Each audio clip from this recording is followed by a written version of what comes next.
Hi, kitty cats. I forgot my opening. Hi, kitty cats. I return over and over to Oh my gosh, I've got, of course, an echo going on. All right, sorry everybody. I swear I'm on it now. All right, I return over and over to mental health and the impact our social environment has on it. And we've actually seen a few events recently that affected my own mental health and as well as other people's. So today I want to turn specifically to talk about mental health and the queer experience. So I can talk about my own transgender experience, but I'm actually going to bring in a friend of mine, my very good friend, Sarah Lewis. She's going to join me and she's going to provide more experience as a queer woman. And of course, I'd love to see all of your comments in the chat if you have any questions or whatever comments, plop them in the chat and it will be awesome. I'd love to be able to get back to the Cosmic Wheel Sisterhood today as well. It kind of depends on how lively the chat is about mental health, which might be a lot. But I do really want to figure out, who this transgender woman is and how she fits into the story. So stick around because I think we're going to have some good conversation now that I got all my audio issues worked out. All right, I always do these little opening plugs here. I'm Dr. Amethysta Herrick. I am both an author and a podcaster who discusses identity and gender from a scientific standpoint. You can check that link down below here for more information about me and the work that I do. So you can see that website is purplepawclan.com. If you go there, there's a page that's just about me specifically. And you can follow me on all the social media networks as well as read my articles, view the podcasts that I do, and other live streams, that I do.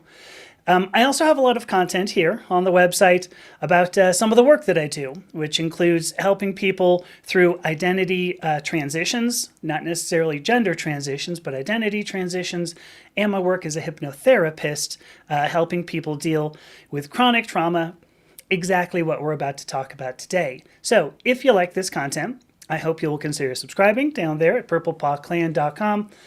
You can get a subscription for as low as $5 a month, and you can actually just sign up for the newsletter, and that would be really lovely. So, I also publish articles and podcasts by other contributors. So if you're interested in contributing your original work about identity and gender, then I encourage you to email me. How can you do that? Boy, look at that. Same email, same website, contact page on the website. Okay, here we go. Let me say hello to a few people here. Let's see, we've got Genevieve. I hope I'm saying that right. Genevieve? Dang. Good to see you. Good to see you, Angela. Good to see... Oh, and there's Margie. Hey, Margie. All right, before I bring in my friend Sarah, who is just bouncing on her hands over there on the green room, a little bit of some words of introduction. Last week we talked about community, right? Or last Tuesday. I mean, it is this last week, depending upon how you number the days. How about if we don't go there just right now? We talked about community, how important it is and why I'm working on putting one together right now. So obviously community plays a vital part, I think, in mental health. If you don't have a community, it's going to leave you feeling kind of isolated. And on that note, this is my preface here, my prelude. Last week, we got a lot of comments that their sole purpose was just to abuse me. Some of those I take to heart and some of them I don't. When it's something about how, I'm a demon goblin that should be illegal, I don't know, there's really not much more you can say there. But I realize that if any of these affect me, it can certainly affect the rest of the community. So, for all of our mental health, see, already playing to the theme, I'm not going to be showing comments like the stream of comments at all during the talky bits. Just like I have been doing, I will pop up or I will read comments that further the conversation, right? Just like I've been doing, but I'm just not going to have that big stream, going on the screen. I'm working on something right now so that I can pop up comments from all the platforms that we're doing here. I'm working on that. We'll get there. But so outside of this particular community, maybe you've noticed that if you're not part of the relative minority group currently in power, I'm talking about cisgender, heterosexual, white, middle to upper class men, you might feel a little bit isolated right now. And this goes absolutely double for the queer community, because I think a lot of us end up feeling a lot of religious shame and many other things. So, right about now, I think I'm ready to bring in my friend Sarah. You ready to go? Just give me a thumbs up. Well, actually, I can hear you too. So, okay. So, here we go. So, here's my friend Sarah. Hello, Sarah. How are you doing? Wow, I'm so good and so happy to see you. I know, it's fun. This is the first time we've ever done like a live thing together. Might be fun. We've been So, trying for a while, so this is wonderful. right. Want to read a couple of, oh, hey, Matt just showed up. Hello, Matt. Good to see you. I want to read a couple of comments here. I'm looking at, oh my gosh, Matt, thank you for the gift. I appreciate that too. Margie is now saying she's a little hungover, which I gotta appreciate that. And she was not discriminated against. Gotta be good for mental health. So Sarah, I want to point this out too. So neither of us is a psych. Wow, neither of us is a psychologist. Hear you say that. Can you No, say? we are not psychologists. Okay. So we're not going to be able to offer advice for mental health. What we do want to do is discuss our own struggles. This might be a little more raw than usual. Obviously, we don't want to hear like really horrible stories, but we love it if if you contributed to the conversation as well, for real. So, all right, you ready? You want to talk about some mental health stuff? Let's do it. Yeah, if you guys want to participate, I absolutely love what you just said. There is no need to open up, wounds that you're not ready for. We are not professionals. So what I have is anecdotal. It worked for me and it might not work for you. So yeah, I appreciate you saying that. And let's dig in. Let's do it. Yeah. You started earlier today. Wow, let me finish a sentence. Some of this came from a conversation Sarah and I had. I mean, it was just this morning, I think, right? I think it was just this morning. Yes. I had the idea to do this just because of that. Oh, it was so awful. You should have seen this live on Tuesday. There were a lot of Cool. really mean people. Oh, it was I caught the end and I heard you saying that and right. it broke my heart. Oh, it was. It could have been worse. I was gonna say it has been worse, but I'm unsure if that's true. It's I still don't know. valid. It still hurt. It still hurt. Right. Yeah, it could be worse. It could also be better. I mean, there's that. Yeah. We were talking about, by the way, Genevieve, you do have the name spelled right, so it's Sarah with an H. Do you see these comments, by the way, Sarah? I'm not Oh, wearing my oh, oh, spectacles. okay. Sorry, you forgot you're on a phone. So, Yes, I'm on a phone and I'm vain and I'm not wearing my spectacles, so no, I cannot see the I hear comments, you. unfortunately. I will read these. That was the point. Cool.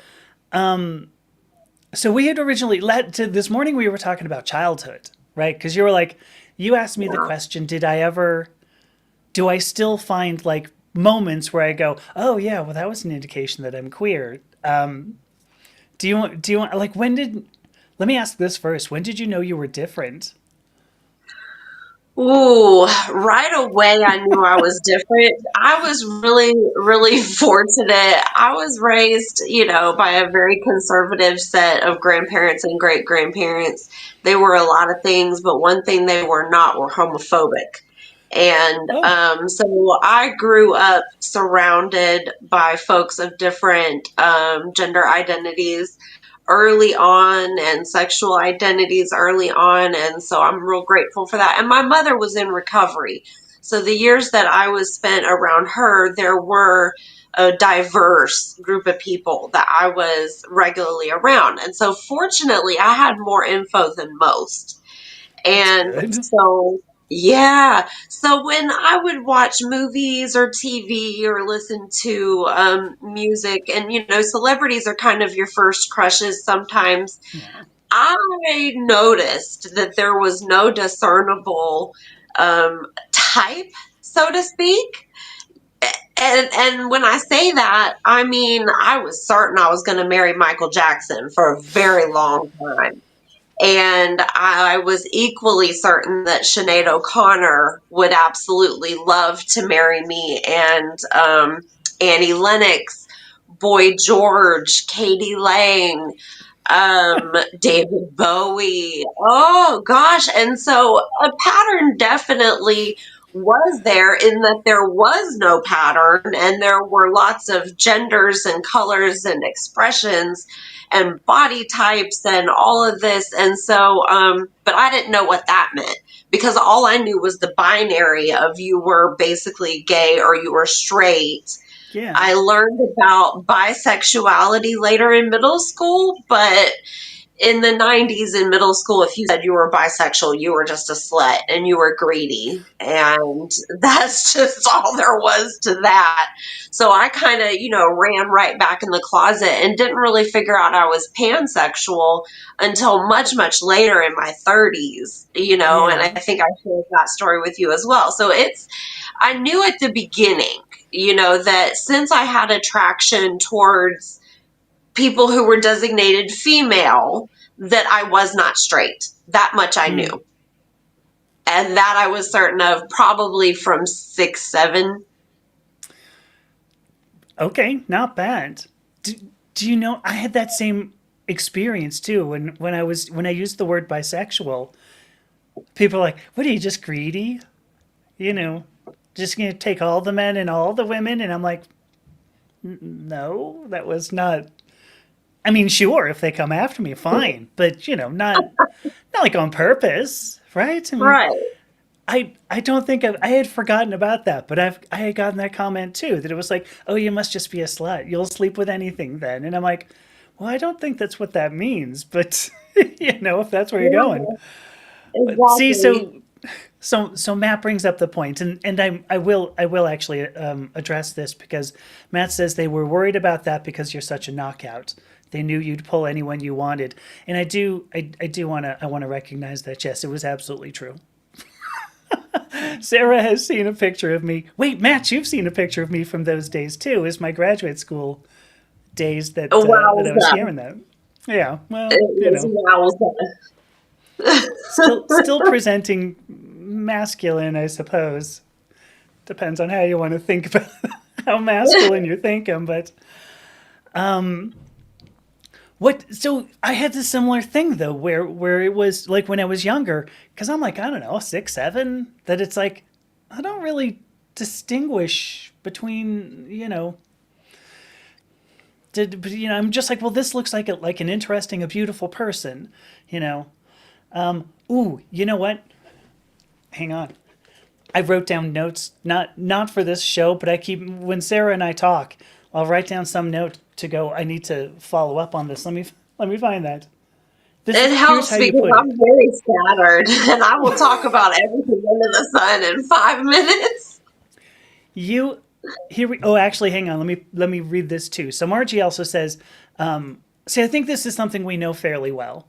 So Margie's always known that she's queer until her egg exploded. Kabang. You put those in the microwave, so it happens. Realized that I'm mostly lesbian. She tried to be gay and it was a disaster. I think that's funny. Now I identify as pan. That's where I wanted to go, because you used the phrase, I had to look it up. You said hearts, not parts. Yes, I I I had love it. actually, yeah. Say it again, because I have heard it. I heard it a little different. You go first though. So I came across Hearts Not Parts, probably during a Pride Month at some point in my journey. Oh, And It was just a phrase that resonated so hard with me because it caused me to realize that all along it wasn't necessarily the body, although, bodies are beautiful to look at, but I find beauty in that body kind of secondary to what I found first, which would be in a celebrity's case, their art, the expression Yeah. of who they are through their art and their talent, through their lyrics, through their look. But, in my personal romantic attractions, there had to be a substance of mind and heart and character. Yeah. And then it really, all the other became the most beautiful thing I've ever seen. Okay. Because the way it's, I mean, Matt saying hearts not parts is absolute truth, and actually I go along with that, but I see that. Hi, Maddie. I see because there's like two things to me. I mean, I originally heard pansexual was you're willing, essentially you're willing to have sex with any body, and that's two words, with any body, that it was body related. But I also would say that demisexual applies to me, which is you can't really have an intimate relationship unless you have an emotional connection. So when you say parts not hearts, I partly go, I don't know. I thought that was two things in one. I mean, Matt's saying that's right on the nose. So, It sorry, go also, ahead. I think it also speaks to my personal, I hate the word acceptance, Sure. my personal feelings around someone's journey, Yeah. because a lot of times if someone were to refer to themselves as this preference or that preference, they're also usually kind of clear about the fact that if somebody transitioned while with them, Mm-hmm. or if somebody transitioned before being with them, that might influence kind of their sexual attractive Right. feelings. Right. And for me, that's literally not even on my radar. Like, it's not even something that I had considered until I hear other people saying their preferences. And I was like, oh, wow, Interesting. Yeah. I'm realizing that I don't have one, because to me it really genuinely is not about the parts, but it's also not about the journey that the parts have been through. And I think Yeah. that that part of the pan identity holds space to honor that too. Yeah. I get that. I don't know. Because what's weird, like it took me a while to agree that maybe I'd have a relationship with a transgender woman, which is weird, right? This is post transition. I'm No, like, it's not you know, weird. I don't know. I met somebody and I was like, I don't know, like maybe I don't know, but Marchie's got. I love this too, Liz. I used to say I'm sexual. Who needs prefixes? I think that's cute. Oh, I love that. And Matt says he finds people way more attractive once he's gotten to know them and like them. I think that's right. Oh, so no, Matt, you're saying that is demisexual. Okay. He spent most of his life just thinking he was kind of emo. I don't. Is that Oh, emo? I don't I know. love it. I want to pop this up too because I love. I always love Angela's points. So Angela says she never fitted in when she was young, but she had no sexual desire until she transitioned at 30. That's fascinating. So then she meets Andy Mhm. and was in love with him for 32 years. Dang. I it's actually here let me because I was going to go off on my own story. I want to ask this question first. When you when you said to yourself, "Okay, I can just be queer," cuz you said this was in your 30s, right? Yeah. Okay. When you I don't know, accepted, I guess. You said you didn't like that word, neither do I. But when you did, were you like, oh, now I have more freedom to to be queer? I It guess. was very liberating. It was Okay. so liberating. I Yeah. felt so free. Just the having the language to free myself from the binary. Yeah. that still existed in my head was the start of something beautiful. I mean, it led to Right. me not Right. shaving if I didn't want to. It led to me farting in front of people. I You know, I have a partner who absolutely brings out the best in me, and I'm bringing out the best in myself these days. And it happened embracing myself first and figuring it out was paramount to embracing it. Do you think the best of yourself has to do with farting in front of them? Absolutely. All right. Absolutely. All right. That's fine. I totally forgot we were supposed to talk about mental health too, Oh, yeah, yeah. like knew that I was different. I'm trying to figure out where I was going to go. Farting, actually, Minnie. Hi, Minnie. Because she asks, is that flirting or is it farting? Nope. Nope. It's the latter. So when because I was probably like four, maybe 5 years old, that it was like really clear I'm being treated differently. Let me say that differently. I realized I was being treated in a way that didn't match how I saw myself. And so I was, maybe 4 or 5 years old when I was starting to go through that. And I think that's the beginning of it's the beginning of some of our mental health issues. When you're a little kid and somebody goes, "Ooh, no, that's not you. That's wrong." Minnie is saying that Matt farts in front of her. So there you go. This you have started. I You've started set a off revolution. because I'm going to tell you I'm super embarrassed to do that. I mean, I've been with my wife now for it's almost 26 years, and if something slips out, I'm like, That's why so I mentioned sorry. it. That's Wait, why I what? mentioned it. I know. I feel you. I was Oh, that way. jeez. Yeah. So I just need to accept. I just need to accept my flatulent nature. Okay, I mean that's cool. Yeah. Hmm. I had no idea this is where the conversation would go. And I'm guessing, too, this is not what this particular comment refers to. When Margie said, "That's so beautiful, Sarah."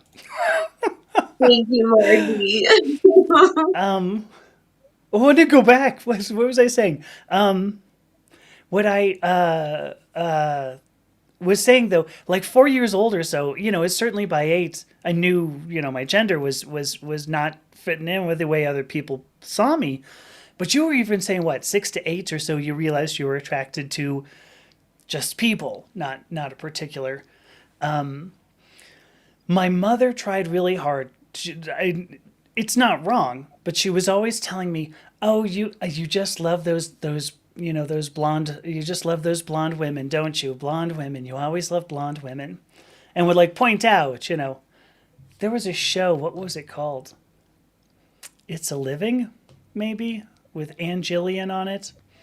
I don't And I thought she know. was pretty. I will just run with me on it.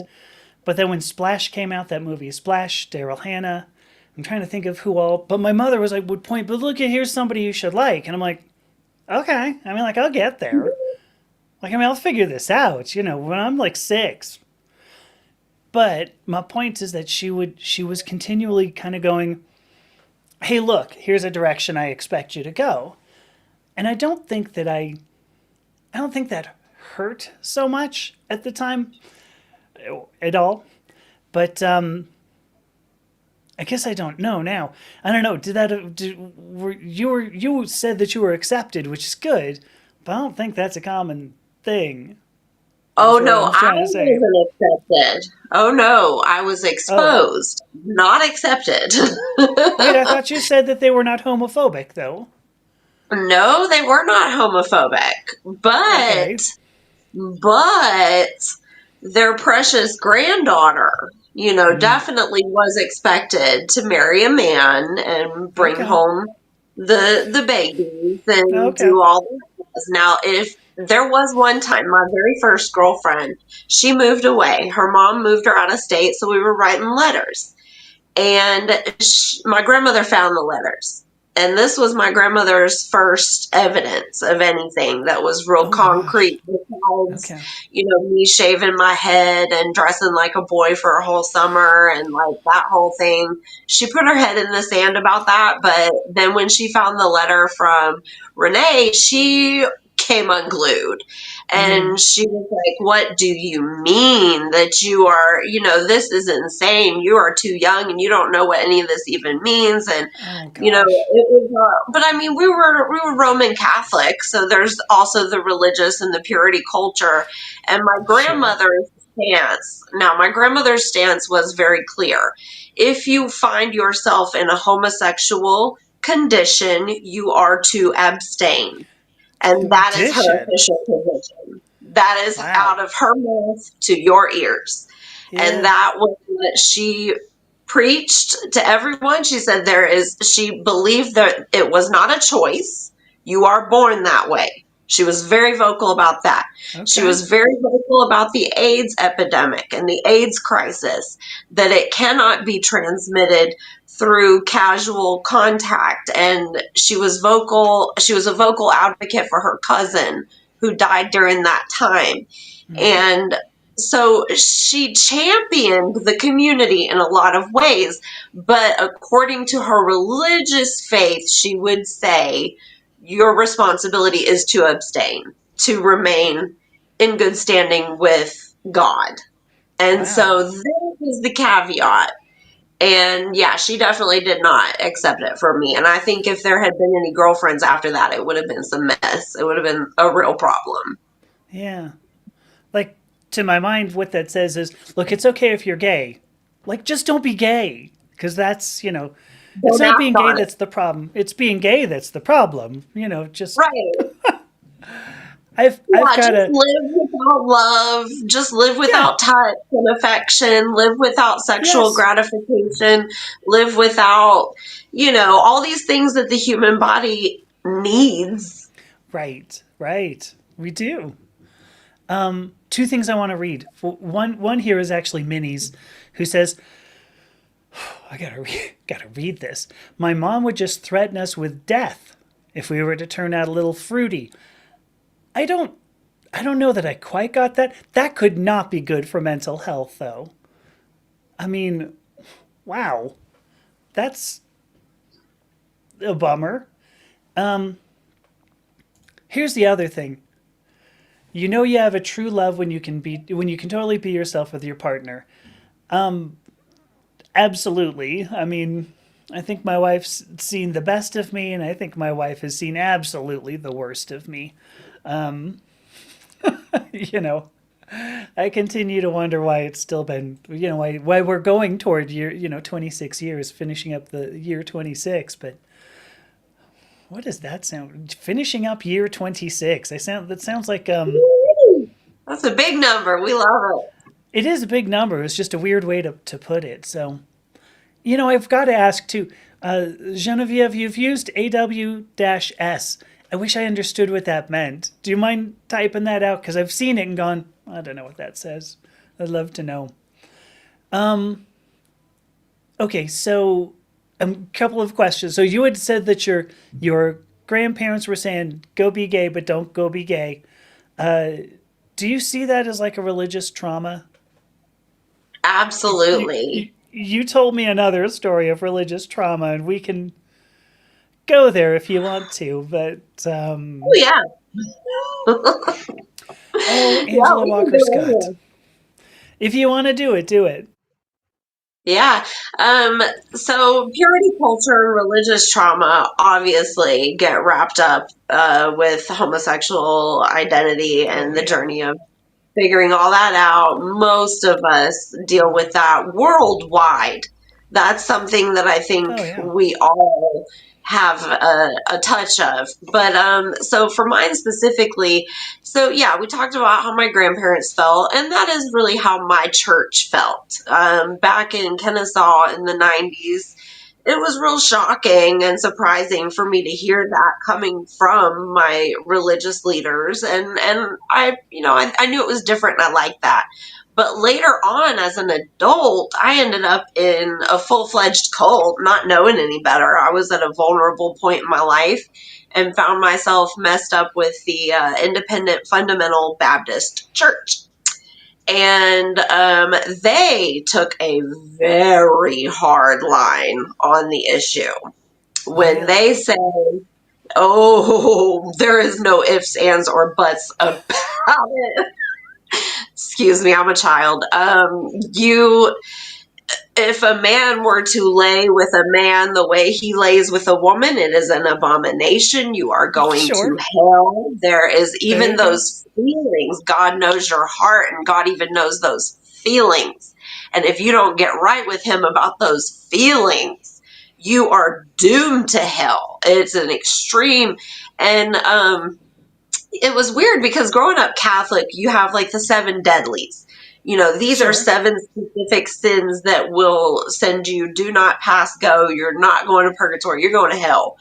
Sure. But it's like Monopoly with the house rules. There's lots of ways to maneuver through these levels, Of through course. different actions you can take, but not so with this hardline conservative fundamental group.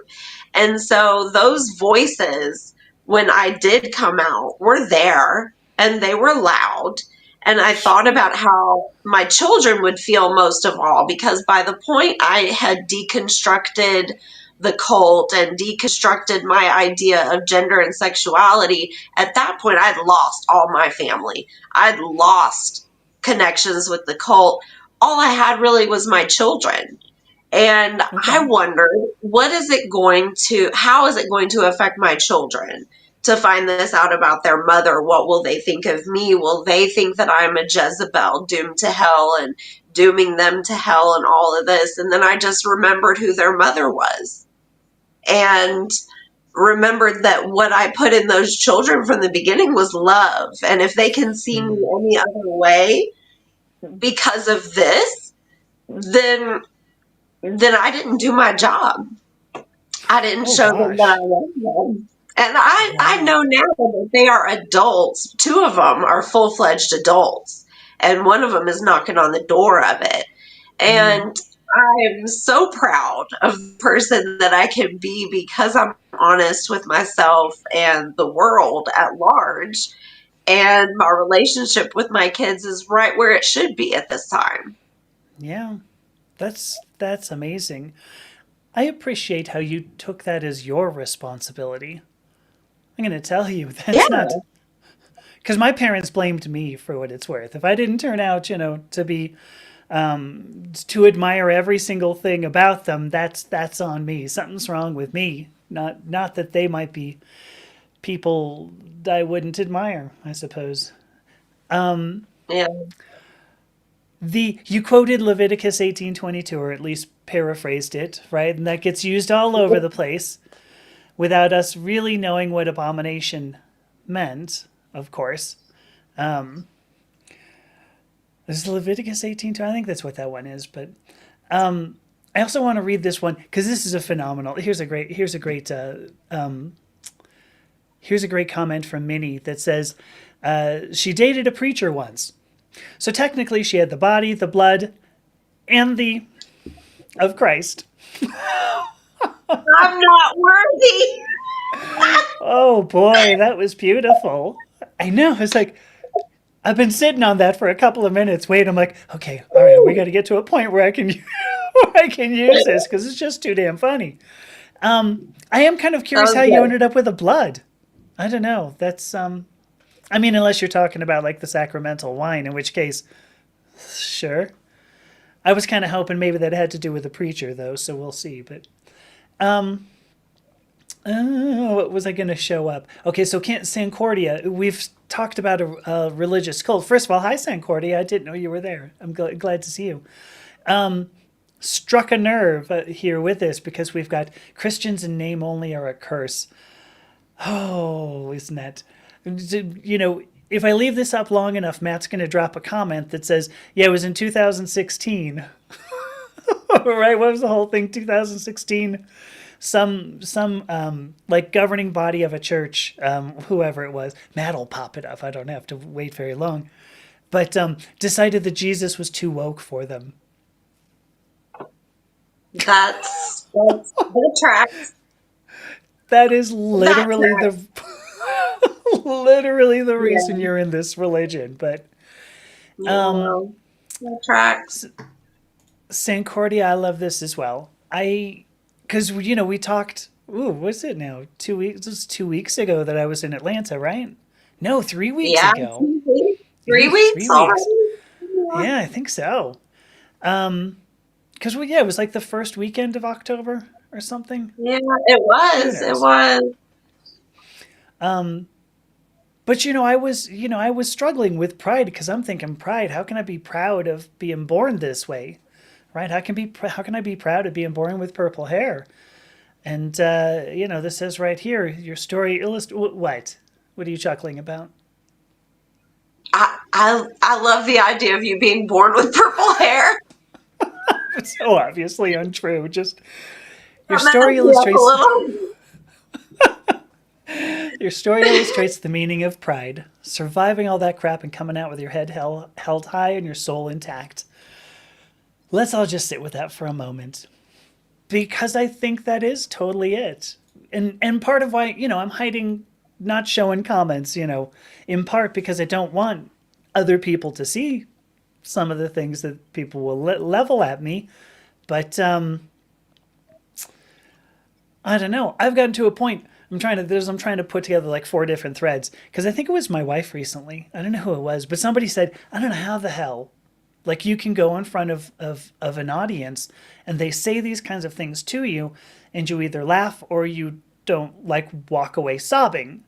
And I won't kid you, it grates on me if nothing else. But I think I've reached exactly why'd I put away the comment? I think it was exactly what Sancordia said. I'm finally at a point where, I can come out with my head held high, I suppose. My soul intact. So I don't know. Hey Zabazor, good to see you here. I haven't seen you in a while. You know what? We've been on a little bit longer than I would normally have done this. Station identification type stuff. I'm Dr. Amethysta Herrick. I'm speaking with Sarah Lewis. We're talking mostly about sex now, but mental health is part of it too. We totally are talking about mental health.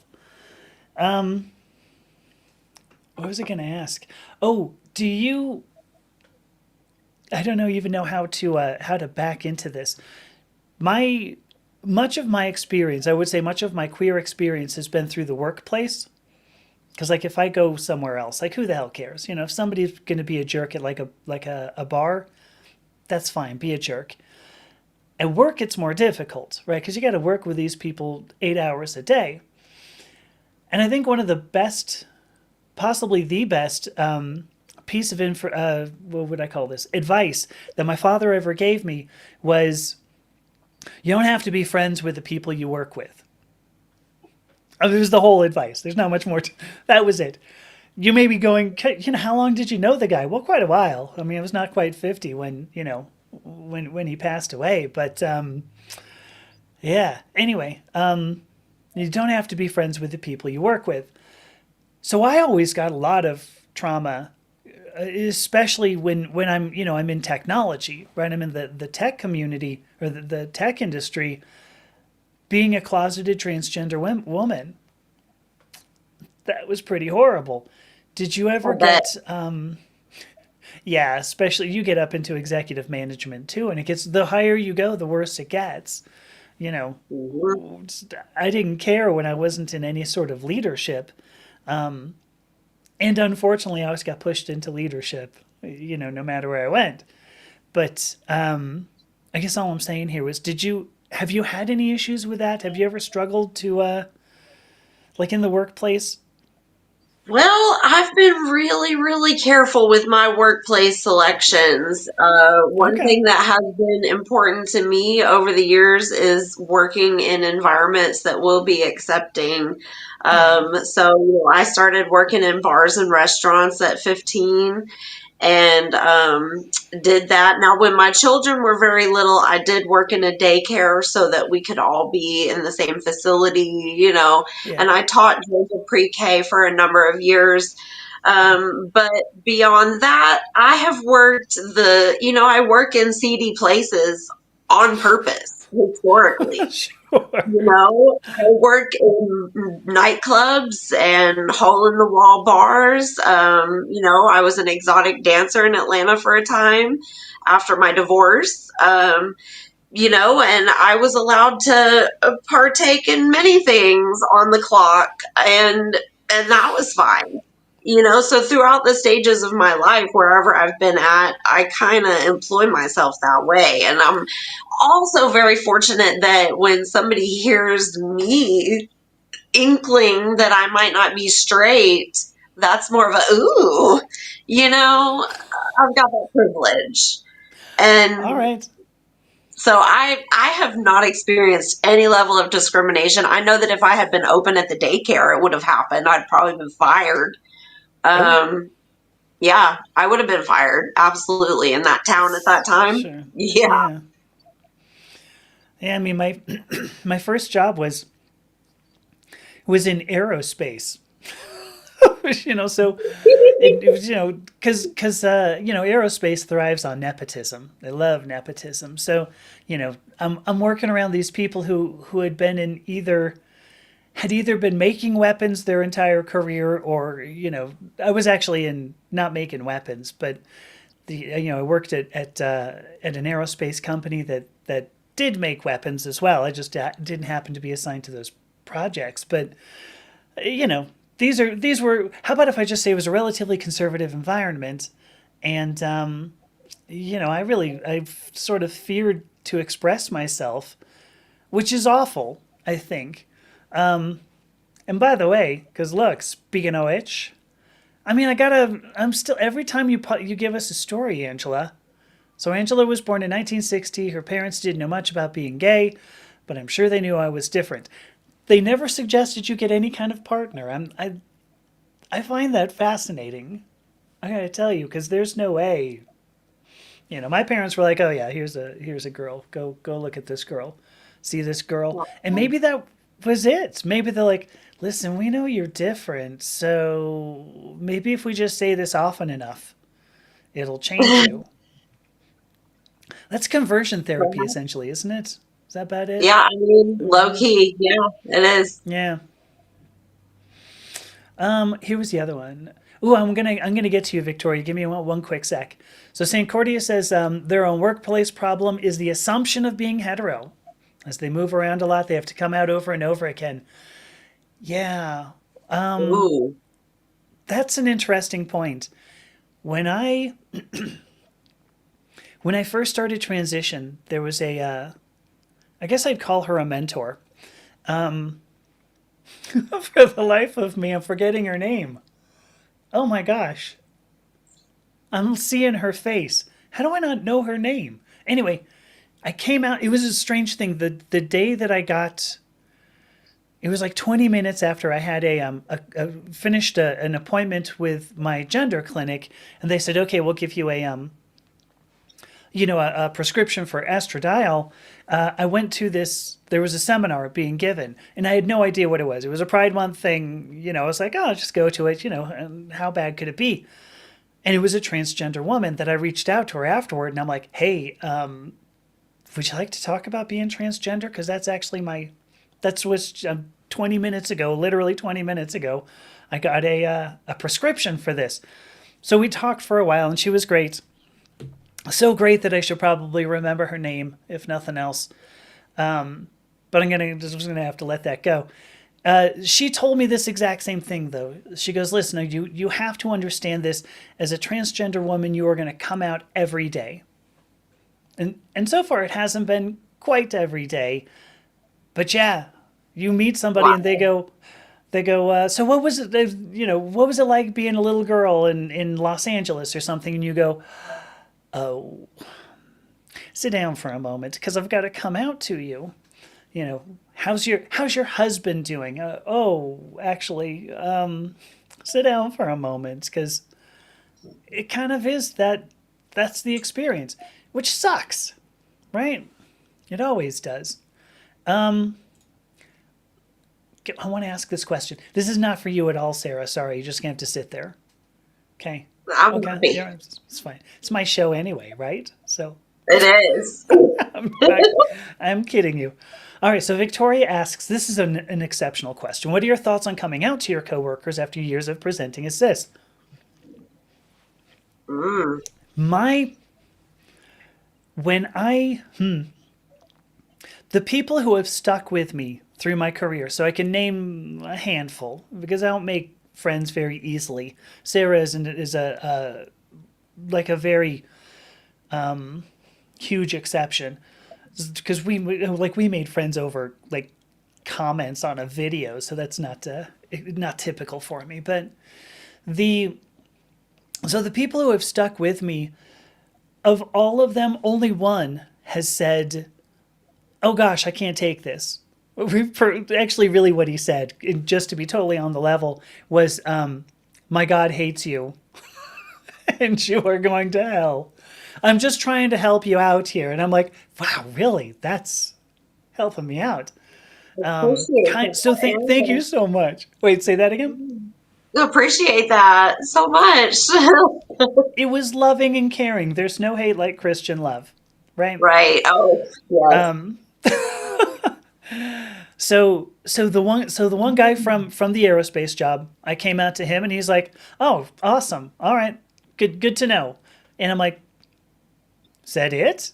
And he goes, "Of course, you are who you are, and I've known you've been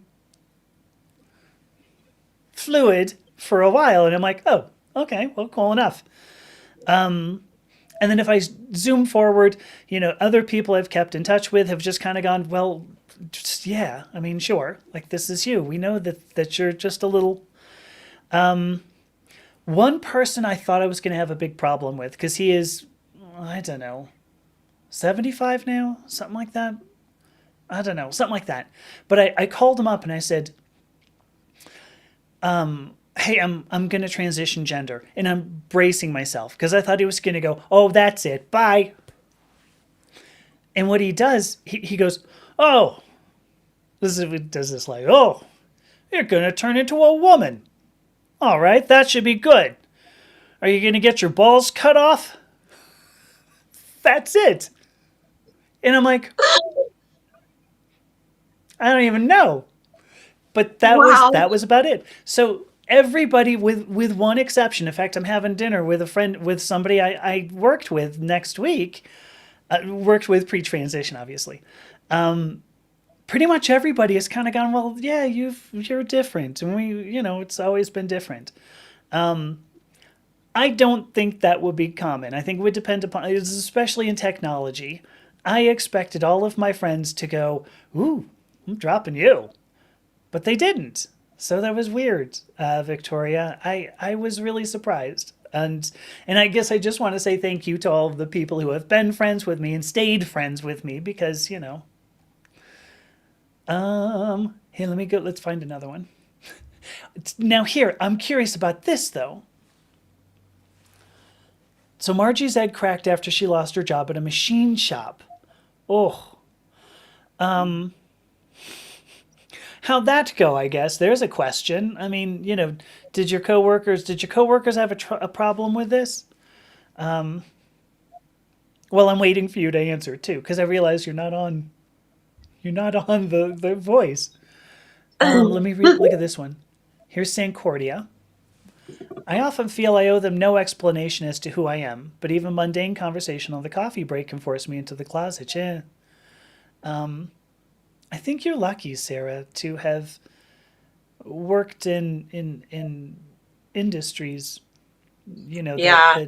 I made more decisions accepting. early on. I made decisions real early on. The ASVAB that they give you in high school, Oh and it's yeah, mandatory for the yeah. So I took was it it? just for Okay. fun.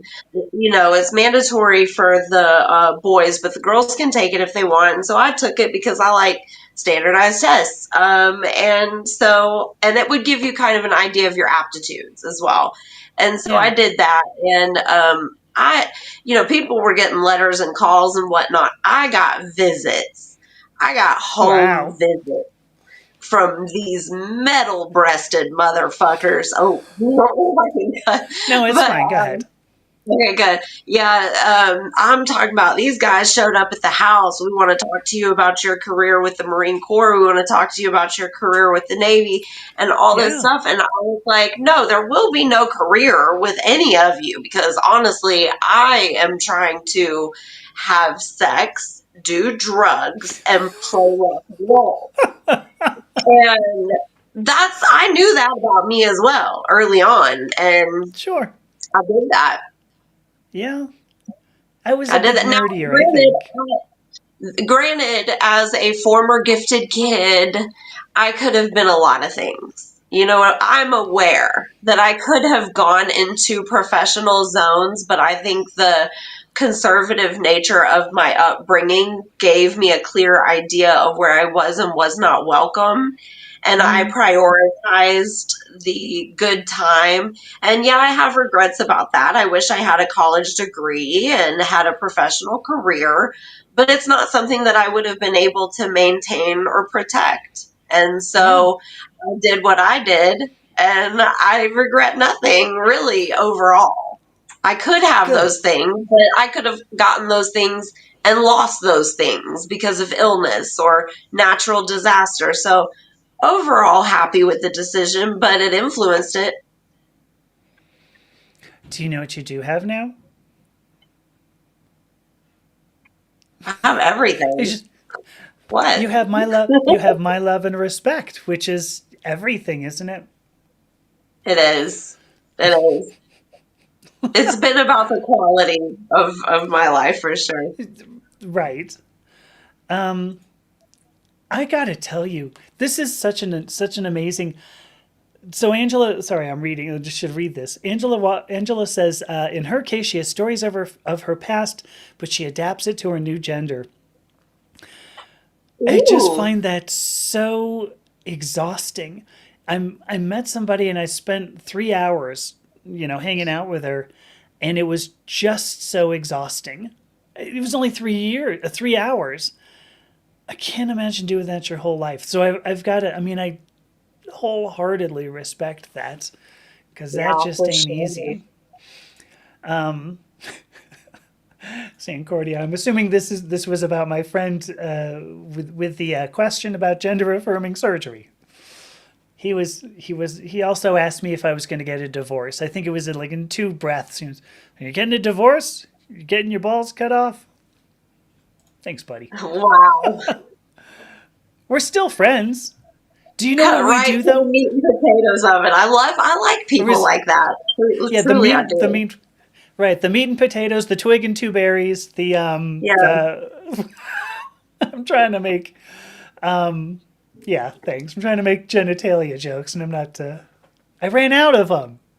I watched What is it? Austin Powers last night, so Meat and two I veg, just right? rolled through that whole monologue. There we go. Meat and two veg. That was the one I was Freaking looking for. berries. Right. So, I wanted to. Oh, I got something from Margie. I'll pop this up right next. So Angela transitioned at her job in the bank in 1990. I can't even imagine Wow. that. Yeah. So she'd been there 11 years, and she was totally accepted by staff and customers. I'm really. Oh, hi Christine. By the way, I'm sorry I didn't see you come in. Hi Christine. Yeah, that's pretty amazing. I, I'm That not is gonna. amazing. I'm not going to. I won't mince words on this.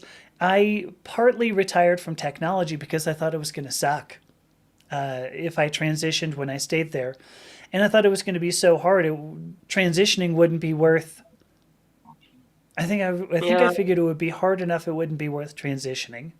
So pretty quickly, I was like, "Hey, can I retire from this? Oh, I can. I'm out of here." So I don't know. It's fair. Here we go. Oh, it was just there's so much toxic masculinity in technology that I just figured it would be ugly to try to do this. And wasn't worth it to me. I realize I am. You would use the word either fortunate or privileged. I'm very fortunate that or privileged both to have gone as far as I did to allow me to retire at this point essentially completely and do this kind of thing. I did get to meet you, Sarah, so that's good. But there has been a slight less, a bit less money coming in. Yeah, I I'm think you're sure. probably worth it. I think you've been probably worth it. I'm So, definitely worth it. right. You ain't seen nothing yet. All right, let me pop this. So here's oh, whoa, whoa, whoa, whoa, I misunderstood. So Margie lost the job and then the egg cracked. I imagine most you work in a machine shop. I think it would be about the same as hanging out in aerospace or technology. So Very, very toxic, probably. I would imagine. Yeah. This is great. Here's a little bit of. I'm just going to go through some comments here. So yes, Ancordia asks, was it easier before the current transphobic hysteria outbreak to come out and transition on the job? And Angela brings up, no, because there were no transgender rights. It's funny, I did a video just yesterday where I said, there's a group in California that keeps on working for more and more transgender rights. I just put a period there. Working for transgender rights. In particular, it was to make changing name and gender marker easier. And what's fascinating is that it was really easy in California. It was expensive, but all I had to do was fill out a bunch of paper. It was a bunch of paperwork too. And I think, I don't know, my niece did it too, and it was like $400 or something ludicrous. But so making it easier is good. Even in California, though, they're still working on this, and it's crazy. It's fascinating to think that it's like marriage equality, that you kind of go, Yeah. why did it take until 2015? And furthermore, who knows what the Supreme Court's going to do, right? Yeah. Oh, okay. This is interesting. So Angela says it's easy for her to change all these stories because it's always based on the truth, just a slight alteration. It becomes second nature. So I mean, yeah, I don't know. This one person who we were walking down the street and I mentioned, yeah, we have a son, and she said, oh, did you have did you have him kind of late? Is that were you not able to have more kids? And I was like, oh my gosh, like I'm like I don't even know what to say there. I ended up going, well, it was my partner actually who had the kid because I'm like I mean, which is true, obviously. But when I'm asked about like my uterine health, I'm sort of like, I don't even know where to go with this. So I don't know. I imagine there is no one size fits all answer to that. I right. I would imagine. Um. So here we go. Margie says one of her support workers is a transgender woman who came out in France in 1976. Wow.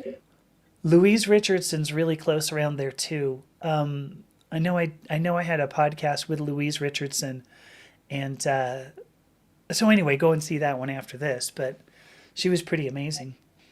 Um, are you getting bored, Sarah? Is it because now we're Not talking at about all just all. transgender stuff? Okay. Not at all. Well, I can't. There is so much I want to say on my unique relationship with that, but I do not want to involve this person until I have their permission, and so to keep Okay. my relationship and this person's identity secret, I will say that there is one trans person who means more to me than any person could. And so these issues do absolutely interest me. And Oh yeah. yeah, I am absolutely here to also learn. I gotta. So this is a transgender person who means more to you than me, I guess. Yes, unfortunately, this one transgender means more to me than anybody. And I love many transgendered people. And I mean, I'm probably outing like who this person is just by like saying it that way, No, but no need I'll to. get their permission. I'll get their permission if they're able and willing. But it's just when you love people in a community that is actively being targeted and you feel a personal responsibility to people in that community, it weighs on you as well, and you're always looking for ways to support. And I think I told you before, like, I wish that all of this material that we had on development, we had it on this community's development Mm, specifically. I just really wish that that were a thing, because to support the community is so important to many of us who are not a part of it. right, And right. education and all that, yeah, we're grateful for every little crumb that gets out, because the scarcity is real. Yes. It Yeah. is real. I have met many people along my adventures that would take a lot to the grave before they ever, and yeah, there's a lot that's missing from the public education. So every little piece that I can get, I'm grateful for. Do you know WPATH? So the World Professional Association for Transgender Health is doing a lot on that. I mean, WPATH has been working on this now 50 years. Well, 50 years next year, but long time. Which is not to say that we have everything.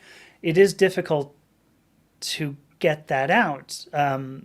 There's now been many different ways to or attempts to discredit WPATH and say, well, 50 years ago, it was maybe a little weaker than it is now, so now we should not listen to any of the evidence, of course, that WPATH comes out with 50 years later. And Yeah, okay. the I whole mean, in which thing. case I'd really love to think about what Trump was doing 50 years ago, because I think that would disqualify him from, being in office. Which it would anyway, because I believe 50 years ago he would have been 29, and there I realize, you can't be. Anyway. So here we go. Margie says, by the way, just I was going to make a joke. Like, if you had not gone on to say we really need all of this research, I was going to go, all right, well, anyway, thanks. It's been nice knowing you, Sarah. Have a good rest of your afternoon. If there's some. I saved You did. myself.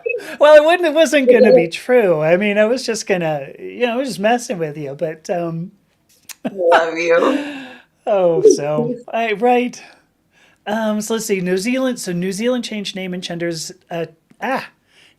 marker in June of 2023, making it a model of simplicity and flexibility. Why would you not? Like, who cares? I'm still trying to figure out like what this does for people to be able to, like, you hold up a driver's license or something and it says, a name that you didn't choose or a gender that you didn't choose. Like, there's still. I mean, we used to have I can't think of his name, but he used to show up here a lot, and we'll go, there's a lot of reason, and I'm like, well, tell me one, because it helps me, helps my political opinions, and all right, well, that's not a good one, but I did not. Should pop this up first. I didn't realize you could be arrested for. I mean, I assumed the charge would be transvestism, but I didn't realize that was I wonder if there was ever a law in Georgia when I was Yeah, going out. indecency would be another one that they would Oh, charge you with. wow. Indecency is one of those Wow. real capital, that has been used to lock people up in Georgia for a long time. Okay. Guess I got lucky. I don't know. Yeah. Oh, That city of was, Atlanta. You're fine in the city of Atlanta. Georgia is so wild because the well, city of Atlanta is just its own thing. But you get outside of that 285 perimeter, and it's a whole nother animal. yeah, that would have been in Athens, by the way. But Yeah. even Athens, I think, might have. Though, there was one time, so I had a car. It was an amazing car. It was a 1959 Ford Country Squire. So it was this big, huge, massive, like station wagony thing, and it looked like a hearse. There's just it looks like a modern hearse. So here I am with waist length, dye black hair. I've got all the white makeup, and I said I it guess was I an did in Anne that Rice fragrance. fantasy walking. It. Wait, say that again. I said that photo was Anne Rice fantasy. Oh, We were giving Anne Rice for sure. true, true. Except I will clarify because I was much bigger Poppy Z Bright fan. I know that Poppy's changed their name now, so and gender for that matter. So where was I going with this? Oh yeah, yeah, yeah. So 1959 Ford. So I bought it for $1,400 in like 1994, 1995. Not really sure, but I bought it, and it was, let's say, it was not one of the more reliable cars because she would have been what, 35 years old, almost 40 years old at that point. So one point I'm driving home from Atlanta, and it was like 2 in the morning because I think I went to a party. In fact, I think it was. I think well, it must have been a drag part. I don't even know, but I'm dressed. That's the point. Okay, I'm dressed up, and I'm driving home. I get all the way to the end of the Atlanta highway, right? Whatever the number there is.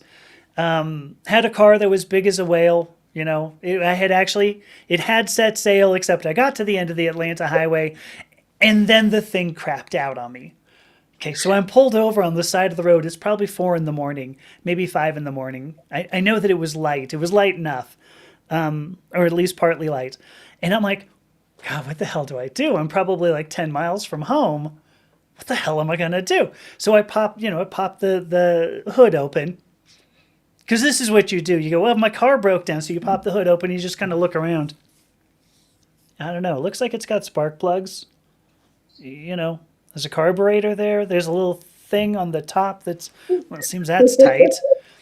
Oh, I had no idea what I was looking at. I mean, it's not like I was great with cars to begin with, but I'm like, God, what the hell am I going to do? I'm like, oh my gosh, how am I going to get home? Trying to will And it to work. what's that? You're just trying to will it to work. Yes. At that point, I'm like, is there anything? I've checked the oil. No, there's oil. Because I did the things I knew how to do. Does it seem to be overheating? No, it's fine. That's about it. So anyway, here's the point. I'm standing there. I'm kind of bent over the fender. I guess yeah, fender, looking into the whatever the thing with the engine wherever it goes. I didn't say I was good with cars, right? Did you? I already said this. Anyway, the headlights come up behind me, and I'm like, oh gosh, maybe I can get a ride. And then I'm like, oh, I'm like bent over this car. Oh jeez. Guy pulls over and goes, hey, do you okay? Do you need to check anything? Or, do you need some help? And I'm like, oh, I totally need some help. Can you help me out here? And the guy does the same thing, pretty much. He's like, well, you got spark plugs. There's like the air cleaner thing. Did you check? Is that tight? No, that's tight. True. No, looks like you got oil. It was the same thing, but whatever. But he goes, do you want to ride home? And I'm like, I am going to end up a body underneath some kudzu. But I'm like, you know what? Sure. Like, what other choice do I have? This is my thought. Guy drives me all the way to my house. There's an apartment. By the way, I lived in apartment D13.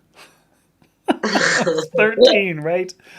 Anyway, drops me off. I said, here's my apartment, and Anyway, he takes me all the way there and then just goes, okay, well, if, good luck with this, hope you get it figured out, and drives away. And I was just like, I cannot believe that. I was like, I thought I was so screwed. I thought I was dead. I thought I was really, really gone, but I made it through. That was the end of that story. I mean, I figured that you probably, like, I'd already ruined the ending. Like, if I had been left as a body under the kudzu, we probably wouldn't be having this conversation. But so there you go. Maybe not. Yeah, Yeah. Be a just little bit weirder. I did, yeah. So I did sort of ruin the ending on that, but here we go. Shakespeare is here. Hi, Shakespeare. I had no idea. Well, I did know because I saw you pop. I saw a thing come up. So I'm glad to see you. What else do we have? What else do we have? Do you know? I think this is a big point that fits into the mental health thing. Looks and confidence. Looks help, but I think confidence is something else. I think confidence is a huge thing. Who was it that said that earlier about? No, I can't even remember what they said. The point was just that, like, I think if you walk through the world and you're confident, I think in general that makes a difference. What do you think? I realize I've I had like a think 10-minute monologue. absolutely. Sorry. No, I think absolutely it matters. And I think it really comes down to sort of an animalistic, like, sense of safety. If I'm walking Right. around fearful, there's something to be fearful of. And so that's putting others kind of on high alert. And this is all done through just body language and, very minor details that we're not super overtly conscious of. And so when you do move Yeah. through the world with a confidence about you, it does put others at ease. It relaxes them. And I mean, working in bars and restaurants my whole life, I can tell you, I mean, being confident at the table or at the bar is key to everything. If somebody's having a bad day, I can turn it right around just by confidently. Oh, that is my dog. I apologize. Just by confidently managing the interaction. You can Yeah. relax them just by being zen near them. And people will Yeah. tell you, oh, your energy is so calming. I think if I were to turn that around, by the way, because I think when you don't have confidence, and for what it's worth, I think it's really easy not to have confidence in the queer community. When you're like kind of afraid that somebody's going to, say, arrest you for being who you are, I think it's easy not to have confidence, which what is that? What's that called? A vicious circle, which would be a Which is vicious how circle, so right? many Yeah, which is how so many of us end up addicted to substances. That's a Mm, whole conversation right there. That right there is how most of my personal queer community has found themselves, on the receiving end of some pretty heinous substance disorders. yeah, And yeah, I think that is part of it. And when you can sparkle and razzle dazzle freely through the world, it helps. And we know that. And when we're introduced to something that can do that artificially, that's a big yeah, part of our community. yeah. No, I'm with you on that because I think a lot of people end up using substance abuse as false confidence, right? I mean, it's Exactly. how am I going to make it through this one situation? Well, you know, drink or snort or whatever, and then there you Yeah, go. that liquid courage, you know, whatever the substance is. There's a comedian, and now I can't remember who he is, but he has a bit where he talks about he's from Tennessee, so it's funny to hear this in the Tennessee accent as well. And if you're not from the United States, suffice it to say the Tennessee accent is thick. Anything you want Thick to of add the to that? molasses. Yeah, there you go. But he talks about, he says, dumb people, dumb people, they have, you like, they don't know that they're dumb. And what that does is give them confidence. You know, they don't, they don't go, one of the things he said was, that time when you got drunk at a party or something like that, went home and woke up and regretted everything. They don't do that. They don't know that was a bad thing because they got the confidence. They go, of course. So when you do use substances, this is his point. When you do use whatever substances, it's not making you confident. It's just making you dumb for that moment. And then you wisen up and go, oh, God, ooh, did I say? Oh, I said that. Oh gosh. Oh, I can't believe I did. Did I kiss that person? Oh, I kissed that person. Oh, that was a bad idea. Because you got back, you got smart again. Was the point? It's funny. I love that. I want to pop this up because it's funny when I said D13. I was gonna tell this quick story. That apartment was really dark. Sorry, I don't mean that in terms of lights because I could have just gotten more lamps. I've mentioned on the show here before that I'm magical, a magical practitioner and everything, spiritual and everything.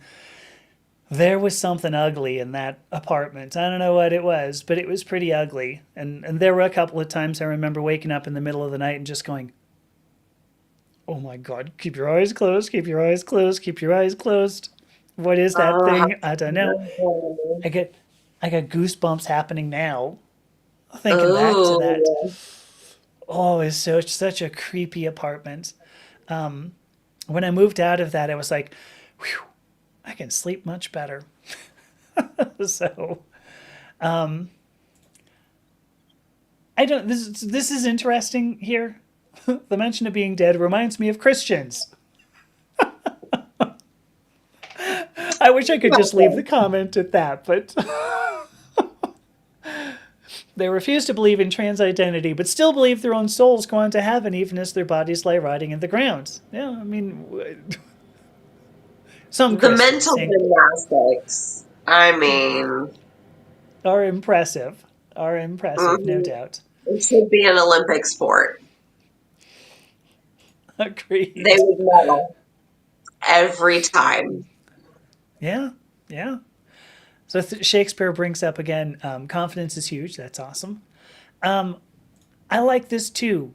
So Margie says she gets treated so much better when she's feeling better about the world. Yeah, I mean, all of this it's a feedback mechanism, right? All of the mental health. It's a big feedback mechanism. And I'm saying that, and I'm like, I wonder how many people took like electronics design to know what a feedback mechanism is, and am I going off the rails here? But I think we all know enough about that. So, because actually I didn't take that much electronics design, right? I was a chemist. Like I had one class. Anyway, but it is. I think confidence and a smile mean people smile back at her. It does. I think that's huge. I also like to smile when I want to know this because you're wearing this bright pink lip, not bright pink, but this pink lipstick, and let's just face it. When I put your picture on the thumbnail, right? Like you're looking suggestive. I mean, it says "daddy." You have a You a love necklace that says "daddy." Titan. Yeah. Well, yes. I tried to cut that out as much as I could, but that's why I said, "Oh, you're cute." Yeah, sending me that one. Now, what the hell was I going to say? Oh yeah, yeah. Do people give you looks like do you get old people who give you? They're always old people for me, but do they give you mean looks? Like, what do you do when that happens? Oh God, yeah. Oh God, yeah. All the time. I do get that, and I literally, I'm known to respond. I'm known to ignore it. It just depends on my mood because ultimately I'm doing it for me, not for you. Whatever I decide to Truth. do in that moment, it's for me. So there was a man I remember in a Waffle House who tried to bait me not too long before this last election, kind of peeped my look. At the time, I had very vivid color hair. I recently shaved it because I wanted to see what my natural grays looked like at this juncture. But before this, it was vivid for years. So he was trying to bait me, and I knew that, and I was feeling saucy and he looked to be maybe in his mid 60s. And at Okay. this point, I'm like 38, 39, whatever. And he said to me, he goes, "So who do you think will win the election?" I took a deep breath and I looked him in his God given eyeballs and I said, "My grandmother raised me, and she taught me that it wasn't polite to discuss politics or religion, particularly with people you do not know." Wow. And he goes, I can't remember what he said. It was something like, "I bet she did." I said, "Mm-hmm." And that was the end of that. And I refused to make any more eye contact. Now, I was Sure. seated at the booth in the Waffle House, and he's standing at the register. He and his little buddy had been playing Christian tunes on the jukebox the whole night. So, Woo. and they had been looking at me. So you can feel these things kind of building up. And I had a little time to decide what I'd do. And I decided I was going to, make him feel stupid. I don't know if that's a bad thing.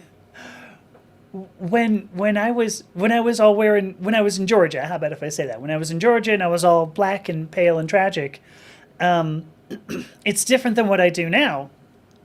Because when I was pale and tragic, if somebody gave me a look, and a lot of people gave me looks in Georgia, I mean, I can come clean on that. When they did, a lot of times I try to lean into that, and I'd be like, "Do you like blood? Are you interested in vampires? What's the thought here? Do you like that? Do you want to bite? Do you want to bite me?" And usually this would, people would be like, "Oh my god, just eat your chicken fried steak and let's get out of here." Because of course it was chicken fried steak, right? Yeah. The Nowadays, what I do nowadays, I mean, I feel like I'm in like the old folks' home, down on the Swanee River. But anyway, now what I do is when I see somebody, because now I'm like bright and purple, now I'm bubbly, right? I'm not trying to like bite people. That doesn't mean I won't bite you if you. Anyway, here's the point. Now when I get an old when I get an old person who looks at me, oftentimes I go, "Hi, how are you?" And they're like, Yeah, kill them with kindness. "Hey, how you "Yes, right. doing? Can I How's help it you going?" people? Do you need Yeah, help across the street?" yeah. So and usually that works. Usually they go, "What the? Oh my gosh, I didn't know they were going to talk to me. What the hell? Oh God, eat your chicken fried steak and let's get out of here." I got to be Um, careful because I'm little, so I have to right. really know that I can back it up. I'm 5 feet tall. I'm still the same size I was in the seventh grade, so I have to be very careful. But if I get an inkling that like I could take them, or I'm 100% sure they're not going to try me, I will have a little fun. Yeah. You're going to push somebody down like off a curb or something, aren't you? You're like, "All right, Granny, see you later." Oh, You I was trying to help horn. her. She fell down. I can't believe Oh. it. Yeah, I helped her right in front of a bus. I didn't see it coming. It's weird. They should publish a schedule or something. Oh, they It's do. Oh, wild. well. It's wild. Well, Albie, I love you so much, but I do have to run and get All right, some din go din. ahead. All I right. love you. This has been great. I want to do it again. All right, let's do it. I think you said so. You've said you want to make your own show. And by the way, don't go Yeah. before you plug everything. Plug every place where people can Oh, find you. Okay. you guys can find me on the TikTok and the YouTubes as Ms. Miz_Lewis, Lewis.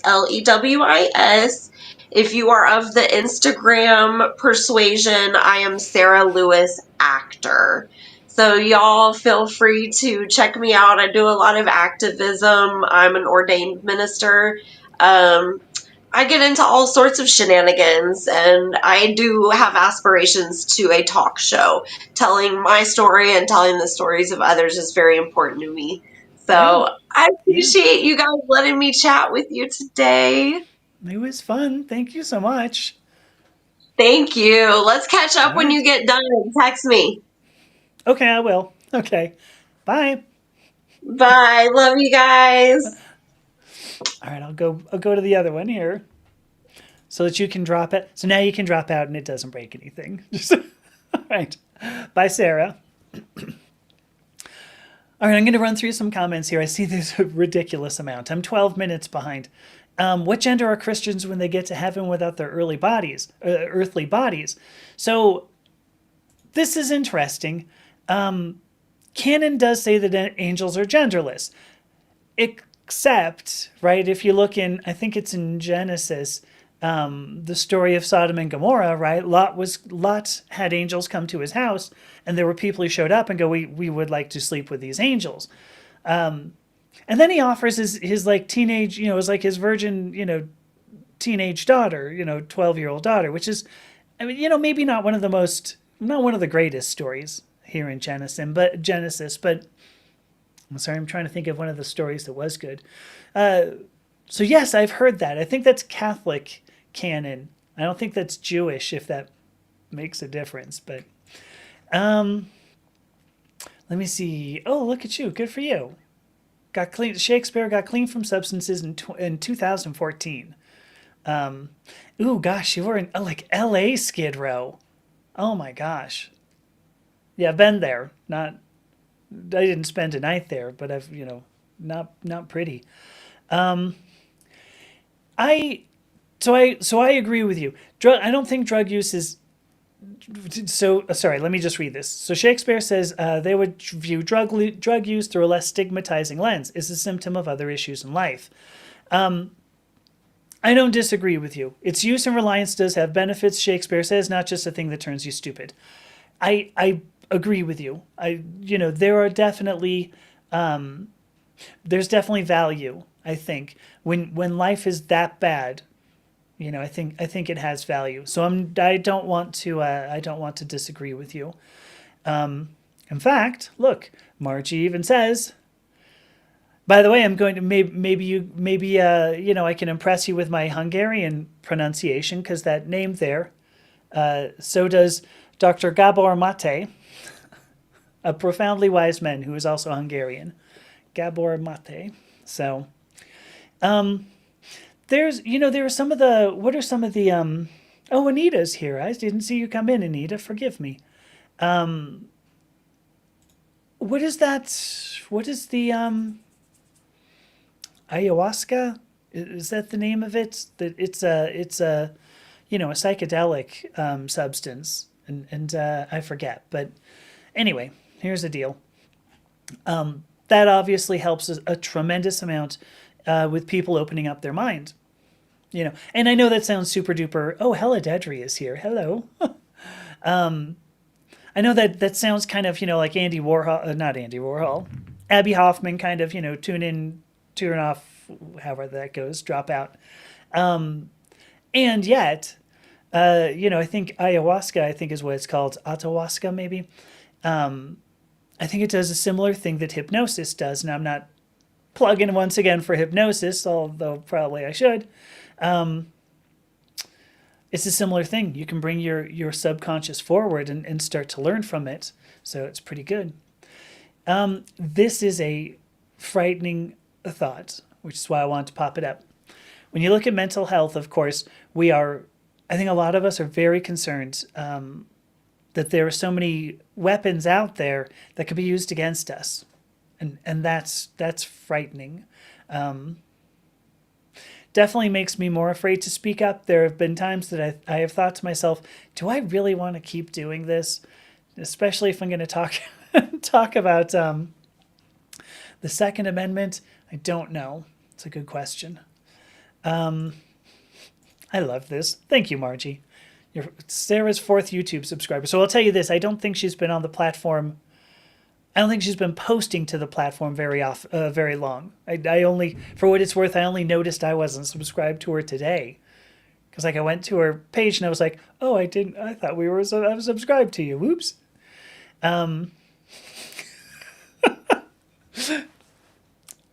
God sent his twinkiest angels to test Sodom and it was good.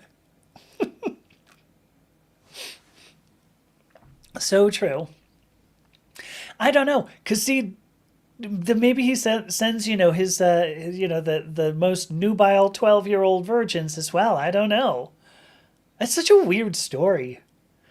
Because I really want to, because like Lot was okay with it. He's like, you know what, I'm going to put my daughter out there, because we should, I definitely want to protect the angels, because the angels certainly have far less power than my 12-year-old girl here in traditional Jewish, culture. And I mean, I think we should question this story a bit more. Anyway, to say that it was the two cities that were Sodom and Gomorrah that were horrible, when like Lot's just going, you know what though, that's fine. I'm just gonna, if my daughter gets a bit abused, like that's fine, right? It's fine. I'm just gonna put her outside. It'll be cool. I guess to their credit, the people of Sodom and Gomorrah said, no, no, don't do that. Bring out the angels. We prefer them. So I don't know. Maybe that should have been like a redeeming factor, that God should have gone, hey, wait a minute. Huh. They seem to have morals. Maybe we should hold on to this. Who knows? With skull rings and t-shirts. Yeah, I mean, people don't confront you if you're wearing that. I mean, it's a good point. So, hello, Charlotte. I'm glad to see you here. Thank you, Anita. I'm glad you, so ayahuasca. There we go. So it's a DMT. Oops, it didn't show up. DMT delivery method. I'm going to tell you, I forget what DMT stands for. If you don't mind, or putting that in the chat, I'd love that. Definitely does bring the subconscious forward, which is a very powerful way of us, figuring things out. I keep mentioning hypnosis, and it's a huge one. So, this is, okay, dimethyltryptamine. Okay, thank you. So St. Cordy asks, is that me in the black and white? Oops, sorry, on the photo over here. No, this is actually that's a photograph of my wife. I think we still lived in California, so probably 2000, maybe one. When I was in graduate school, so in the mid 1990s, I started learning about photography. I really enjoyed doing photography, and took a bunch of pictures, and I ended up buying the development stuff, the stuff to develop negatives and then print photographs. I actually bought that from the lab I worked in, because I guess I think they got a digital camera is the thing. And I should probably point out, we used slide film. Yeah, we used really low speed slide film to take photographs of low energy electron diffraction. Not like it makes a difference, but so anyway, I had all the things. At some point, I was like, "Oh, I'm going to take a picture of my wife," and so that's it. It was, she put on some really dark lipstick, and they're great photographs. I thought. I turned the wrong direction. Yeah, really great photographs. Let me see. If you have a son and you name him Sodom, you make sure that you tell people that story, right? Make sure that that you tell people, listen, we look at this as like the city being awful, but remember they did not want to abuse a 12-year-old girl. I mean, I think that's important to bring up. So, yeah, Margie, it was low energy, so it's called LEED, low energy electron diffraction. What we were doing was looking at the surface of gold electrodes, and we would electrode deposit stuff on those, and then look at low energy electron diffraction. Only goes like a layer or two deep, just like two deeps, 2 atoms deep. And so what that does is show a contrast between the two. So you will get a diffraction pattern because it's two different. You get a pattern because of interference. So it shows the structure in particular on the surface, the very top whatever layer of atoms. I don't remember if I said hi to Charlotte, but if I didn't, I'm going to pop this up and say, hello, Charlotte. I'm sorry it took me at this point 7 minutes to acknowledge you were here. No, D13 was not my only dark room. Uh, that was a fun. If anybody has done photography, I know Margie has. But if you have not done photography, it is really a fascinating. There's so many things you can do. When I've looked at old photos, when you see black and white photos, like actual black and white, because you can just sepia tone things in Photoshop, but that's not what I mean. When I have seen actual, like Ansel Adams is a great example of this. Ansel Adams did his best to make everything that he took, every subject that he took a picture of, like equalize the lighting. I'm not sure. I'm trying to come up with a good way of saying this, but he tried to make the tone across the image the same. And so he would spend, weeks watching like where the sun goes. He did that. It's not coming to me. The place in Yellowstone. It's a big granite dome. El Capitan, I think it's called. Somebody will put it in the chat, I'm sure. The point is that he spent, I think months actually, and like decided on a day. Oh, the Half Dome, is that what it was called? Okay. The Half Dome, he spent months watching this thing. Just, well, where's the sun going to come in? So he wants to take a photograph at a particular time on a particular date. And then he still, when he took a bunch of plates, because I got to point out too, he would make his own photographic plates.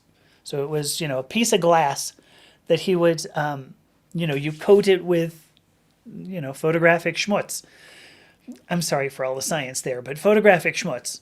So it was huge. I think it was using it was a metric format, but it was like a 13-inch format or something. So it's a huge photographic plate. So I don't think he didn't even use like an enlarger. Point is, photography is great, and I think that everybody should try it because, there you go.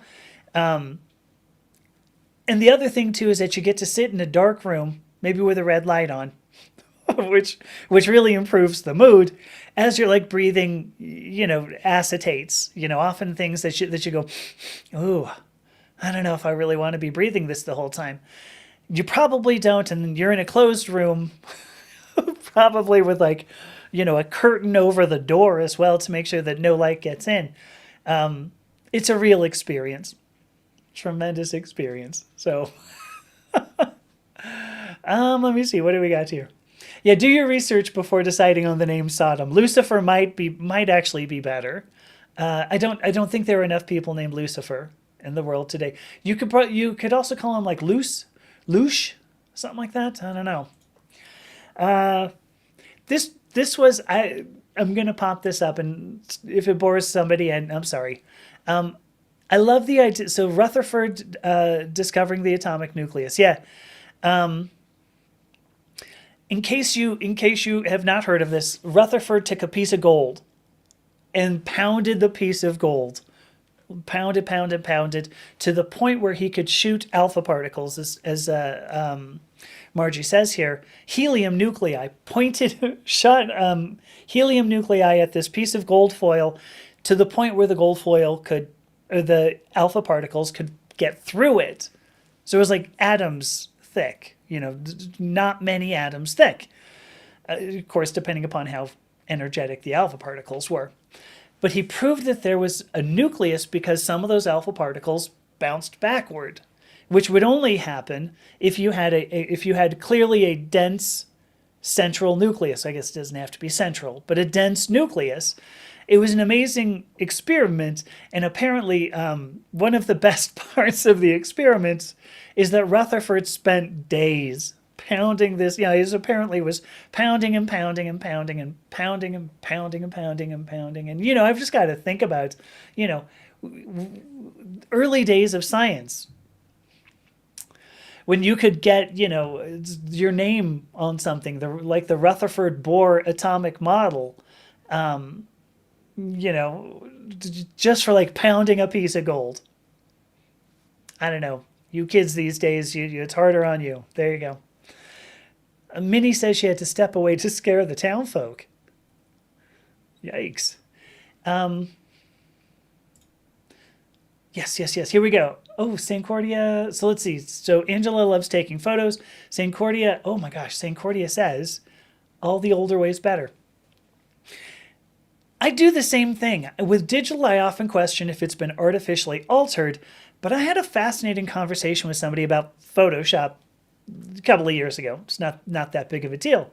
But she goes, yeah, if you look in Photoshop, the tools are named the things we did, like burning and dodging and smudging. And I was like, no. Oh, wait, you're right. I was like, yeah, those are tools. Wait a minute, I didn't think about that. I was like, true. It's, where you hold, like, I do appreciate the using film, because like it takes a lot of talent to hold. I know because I did this, so I don't have a lot of talent for it. But I had to take like a piece of wire, a piece of wire, and then you taped a thing of like a piece of paper on it, so you could hold this wire as you're printing an image, and okay, I've got to make this one bit here, a bit less bright, so you have less light coming through because you've got this stupid wire with a piece of paper on the end. It takes a lot of talents. When I looked originally at Ansel Adams' work, I was probably 18 or who knows, and I went, "Oh, it's a mountain." Yeah, I mean, mountain. Okay. And then I worked in a dark room and I looked at Ansel Adams' work again and went, "Oh my God, how the hell do you do that kind of thing? My gosh, that's pretty impressive." So, Angela does use a digital camera now. Well, this is fascinating, Liz.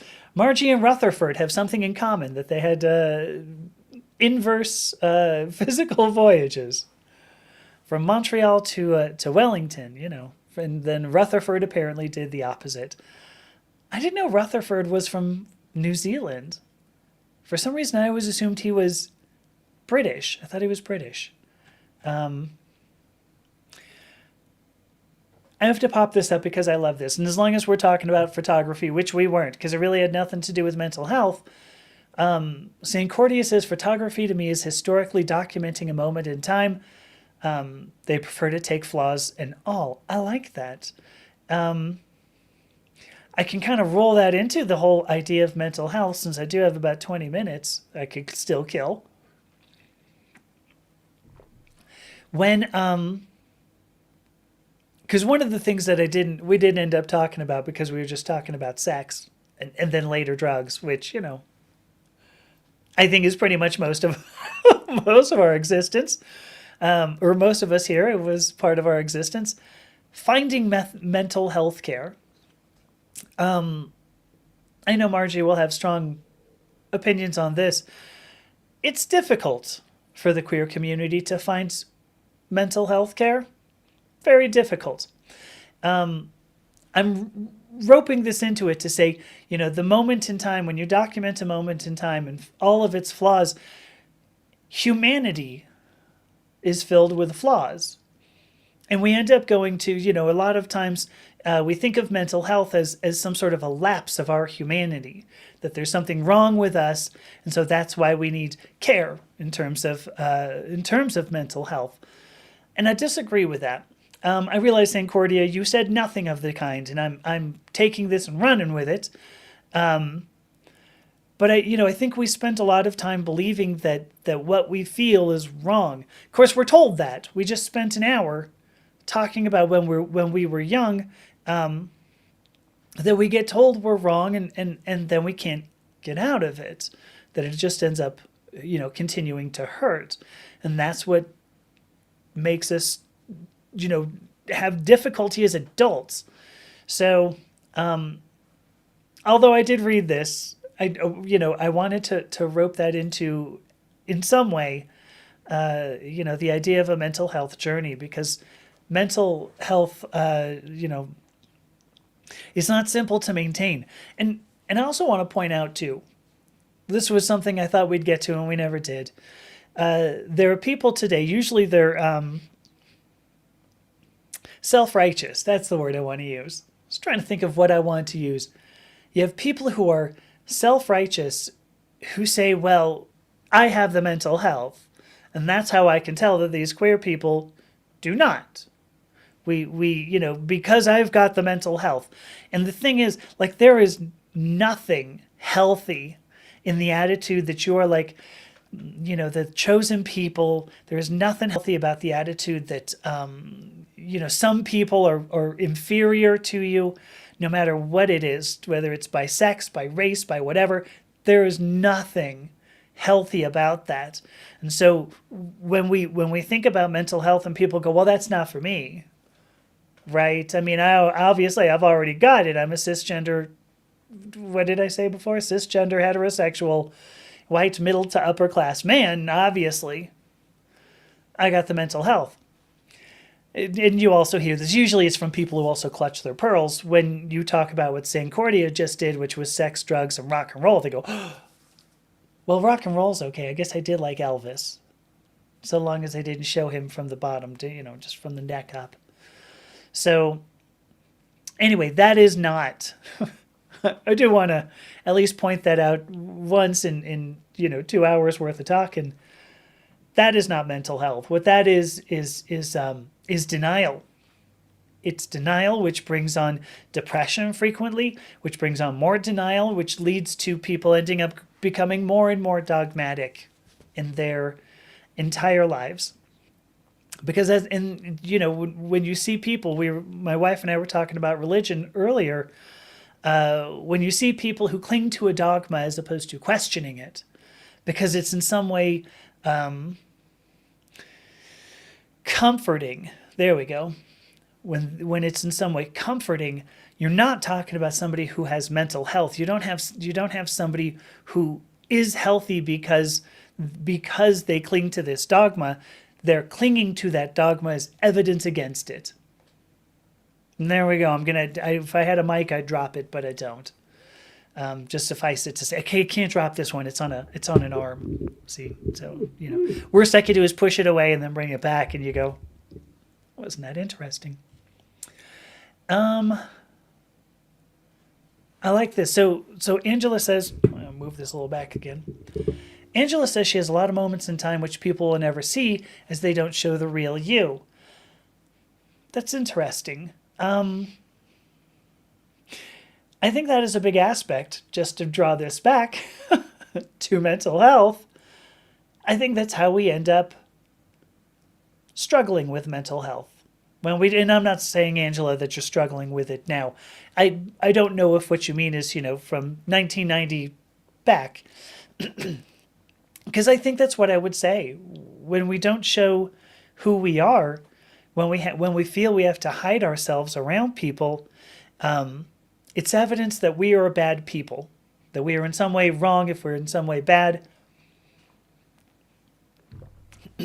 And that certainly takes a toll on things, which, if I can just roll back one more second to the idea of dogmas, but let me cough first. Hang on.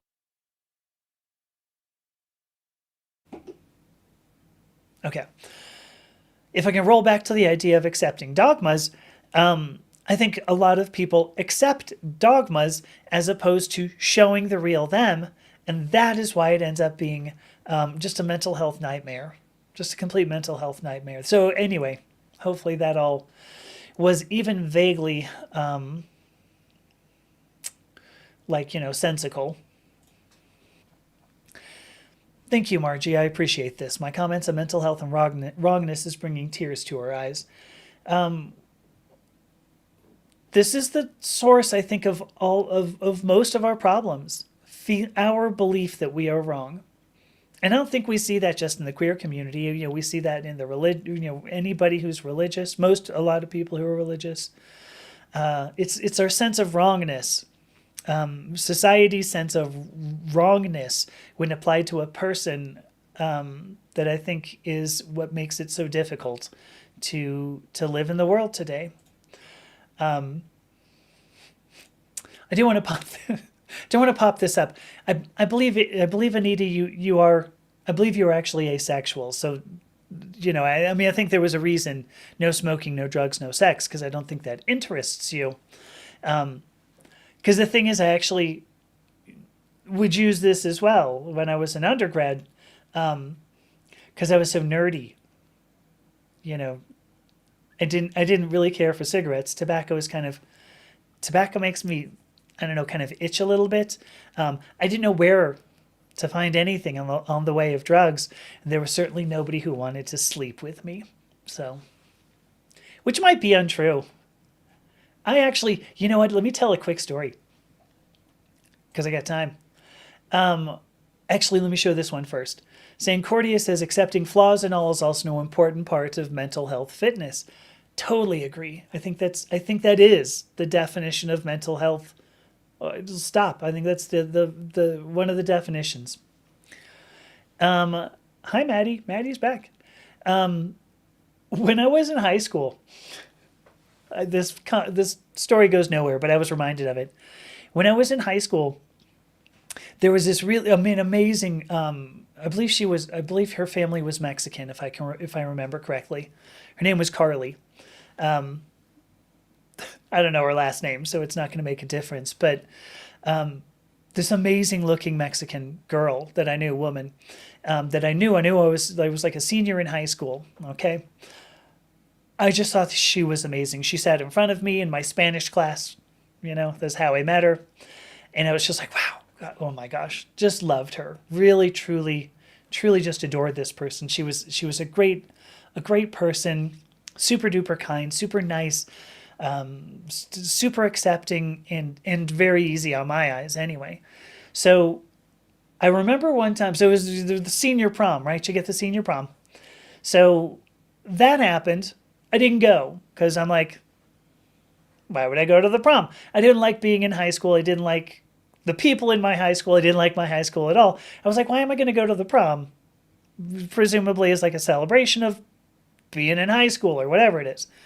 So I didn't go. And the next day, it was the Monday, shows up and Carly comes walking in and goes, hey, did you have fun at the prom? And I went, I didn't go. Did you? And she goes, no, I didn't go. And I said, yeah, I mean, nobody would want to go with me. And she turns back around, she looks at me and she goes, I did. And then sat down. And I remember sitting there just going, I need to reconsider my life decisions. God damn, how could I have done that? And then I continued to do that, by the way. I still think nobody likes me. There you go. Right? This is my problem. So I love this. This is a great comment. Angela says my psychiatrist confirmed that she was sane and could have bottom surgery, but she knew exactly what he wanted and gave him the right answers. I mean, right? We're not going to say anything that's going to jeopardize that. I think I think we have mental health professionals now who are like, well, I've talked to this person and they seem fine. Seems fine. And sometimes it just means we were really good now to destroy, to mask our emotions because the emotions could destroy us, destroy our emotions. And yeah, that's not mental health either. That is, I think, one of the roads to not feeling good. I'm going to struggle with your name. Hopefully this is right. Zoesabel? I hope that's right. Zoesabel, I hope. First of all, thank you for joining. I'm not sure I've seen your name before, so this is great. Anyway, Zoesabel says, a lifetime of hating themselves has made it hard to accept that others might like me. I'm glad that was close enough. Zoesabel? I'm sorry.